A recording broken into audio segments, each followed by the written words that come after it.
वक्त मामले से जुड़ी आपको यह भी खबर बता दें कि कांग्रेस से जुड़ी खबर मिल रही है। बिल का विरोध कांग्रेस करेगी। कांग्रेस सांसद हिबी ईडन ने नोटिस दिया है। लोकसभा में नोटिस दे दिया गया। वक्फ अधिनियम संशोधन विधेयक का विरोध करने के लिए नोटिस जो है वो फिलहाल दे दिया गया। वक्फ बोर्ड बिल आ गया और इसको लेकर अब कई सवाल जो है वो खड़े हो रहे हैं और विरोधी पार्टियां जो है वो यहाँ पर अपनी प्रतिक्रिया दे रही हैं, लेकिन कांग्रेस की तरफ से विरोध इसका किया जाएगा। बाकायदा एक नोटिस जो है वो भी यहाँ पर दे दिया गया है। संपत्ति को जैसे चाहा वैसे अपने यहाँ इंदराज कर लिया। उसके बाद उसकी सुनवाई भी अपने ही अदालत में शुरू कर दिया। उन्होंने एक अदालत भी अपनी लगाना शुरू कर दी। तो उसको लेकर पूरे देश में लोगों को परेशानियां हुई। बहुत सी ऐसी संपत्तियां थी क्योंकि अपार शक्तियां दे रखी थी कांग्रेस की सरकार में। वक्फ बोर्ड में इस शक्तियों का दुरुपयोग इतना हुआ कि आम जनता उससे परेशान हुई और मुसलमानों का तो इससे कोई लेना देना रहा ही नहीं। जितने कांग्रेस के लोग थे वही उसमें मेंबर बन जाते थे, वही अध्यक्ष बन जाया करते थे। उन्हीं लोगों को वो दे ही देते थे और पूरा सरकार कांग्रेस की उनको संरक्षण देती थी जहां जहां राज्यों में इनकी सरकारें होती थी। तो उससे कोई फायदा हमारे मुस्लिम समाज को नहीं होता था।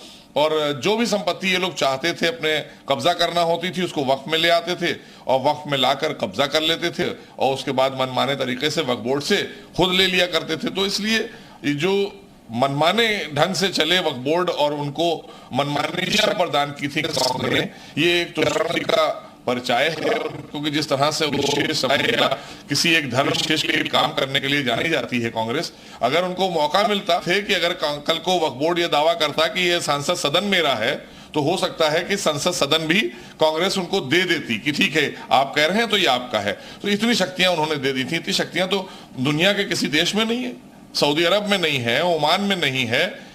इतनी शक्तियां नहीं है कि वक्फ बोर्डों को, और हमारे देश के अंदर किसी भी संस्था को वक्फ बोर्ड से ज्यादा शक्तियां नहीं प्रदान की हैं हमारे किसी भी संविधान में हमारे।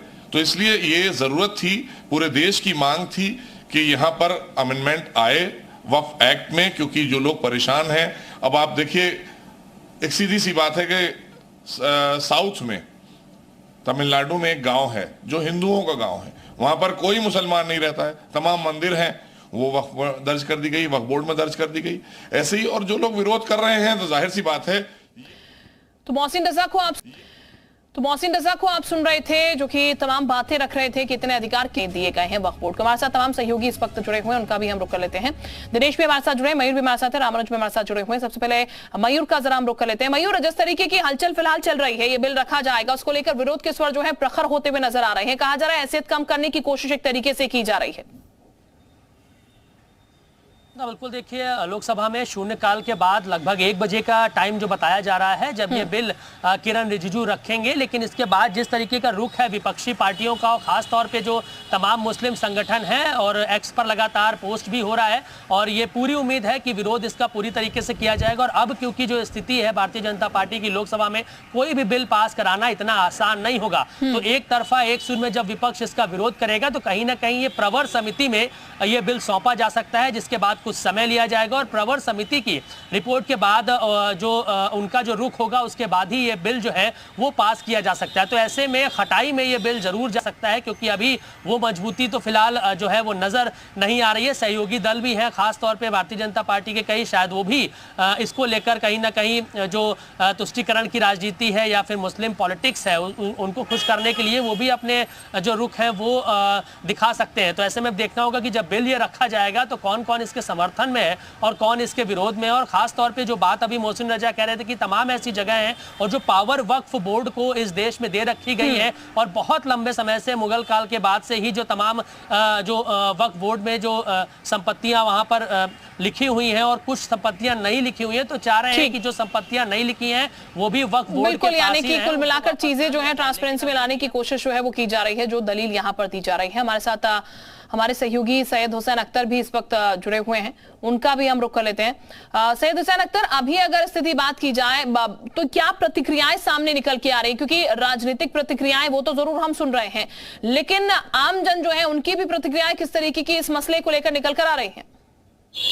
देखिए, ये एक सेंसिटिव मामला है, क्योंकि हर 10वां या 20वां जो मुसलमान है कहीं ना कहीं वक्फ की प्रॉपर्टी से जुड़ा हुआ है, इसलिए तमाम तरह की प्रतिक्रियाएं भी सामने आ रही हैं। हमारे साथ मुर्शीद साहब है, ये जो अमेंडमेंट बिल आ रहा है वक्फ को लेकर के, इसे क्या आपकी क्या प्रतिक्रिया हो सकती है? भाई हमारी तो ये प्रतिक्रिया है भाई साहब कि वक्फ बोर्ड में जो हम लोग हमारे दादा परदादा या किसी ने जमीनें दी हैं, तो चाहे वो धार्मिक उससे दी हो या किसी कब्रिस्तान के लिए दी हो, या मान लीजिए हम आपस में एक दूसरे की मदद के लिए दे देते हैं वक्फ बोर्ड को, तो हमें लगता है जो वक्फ बोर्ड को काम जो कर रहा है उसमें किसी तरह का नया छेड़छाड़ नहीं होना चाहिए। और अगर आप करते हैं तो मतलब आपके और भी बोर्ड हैं, उन लोगों को अपने हिसाब से खुले हाथ दिए जाएं। अगर कहीं से किसी तरह की कोई गलत काम होता है या कुछ ऐसा होता है, तब तो आप उनसे पूछ सकते हैं, क्वेरी कर सकते हैं। लेकिन अब फिलहाल जो लोग पुराने टाइम में वक्फ बोर्ड को दी गई है, तो उन संपत्तियों को उन्हीं के हिसाब से देखने दें। अगर कुछ निकले तो फिर उनसे पूछें कि भाई ऐसा क्यों है। और लोग भी हमारे साथ हैं, ये राहिल साहब है, क्या कहना है ये जो अमेंडमेंट बिल आ रहा है इसे लेकर के? कहा यह जा रहा है कि शक्तियां बहुत ज्यादा दी गई हैं और इसका मिसयूज भी होता है, तो एक ऐसे लोगों को जो इसकी शक्तियों का गलत इस्तेमाल करते हैं उनके लिए ये अमेंडमेंट बिल लाया जा रहा है। ये योगी सरकार पूरी तरह से तुष्टीकरण की राजनीति करना चाहती है, यूपी में खास तौर से, क्योंकि इन्होंने हमारा पहले नहीं, ये तो संसद में रखा जाएगा, केंद्र का मामला है। कपड़े पे हमारे इन्होंने सवाल उठाए, खाने पे उठाया, हमारी माशी हालत की उसके ऊपर उठाया, होटल बंद कराए। आज ये हमारी जमीन जो हमारे पुरखों की दी हुई जमीन है उसके भी ऊपर हमला बोल रहे हैं। ऐसी जमीनों को जिनको कि हमारे खुद के परिवार के लोगों ने पुरखों ने दे रखा है, उसके साथ इनको कोई भी हक नहीं पहुंचता है कि हमारे साथ करें। अब ये मुसलमान के बिल्कुल हद पार करने वाली स्थिति में आ गए हैं। इसके बाद अब मुसलमान को रोड पे आना पड़ेगा, बिल्कुल सामने आके लोग इनसे बात करेंगे। ठीक, यानी कि लोगों की जो प्रतिक्रिया है वो फेवरेबल नजर नहीं आ रही है जिन लोगों के साथ इस वक्त हमारे सहयोगी खड़े हुए हैं। हमारे साथ कुछ और लोग भी यहाँ पर जुड़े हुए हैं। हमारे साथ इस वक्त मुस्लिम स्कॉलर जुड़े हुए हैं, हाजी हसन सोहेब। बहुत स्वागत है आपका हाजी साहब। हाजी साहब, जो पूरी बात कही जा रही है यहाँ पर, जिस तरीके का जिक्र हो रहा है, कहा जा रहा है ट्रांसपेरेंसी लाने की एक कोशिश हो रही है, फिर सर दिक्कत किस चीज की है? विरोध के स्वर जो है वो किस लिए उठ रहे हैं? क्या लग रहा है सरकार क्या करने की कोशिश कर रही है ये बिल लाकर? सरकार सिर्फ और सिर्फ मुसलमानों को परेशान करने की कोशिश कर रही है। देखिए, एक बहुत दिलचस्प मौजूद मैं बताता हूँ। सरकार सिर्फ 3 लोगों की सरकार चली रही है। देश में 3 ही आदमी है जो जिनके लिए सरकार जो कागज का नारा था कि हम तो हमारे दो की सरकार है, तो उसमें से आलिशान महल जो है सब दिया गया था, और जिसको जब बेईमानी तरीके से उसको नीला महल खड़ा कर, तो हमें निष्ठ को बचाने के लिए वो कोई खत्म हो जाए, भंग हो जाए।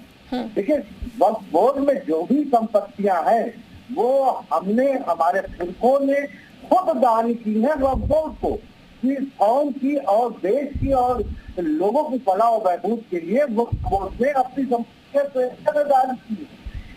सरकार ने नहीं की है।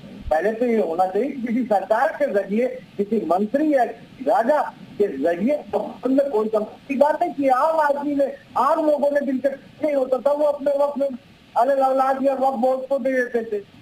तो उन संपत्तियों पे, यानी हमारी जमीनों पे सरकार की बुरी नजर इसकी है कि उनके एक साथी का महल जो एंटीलिया है वो वक्फ बोर्ड की संपत्ति के बना हुआ, उनको बचा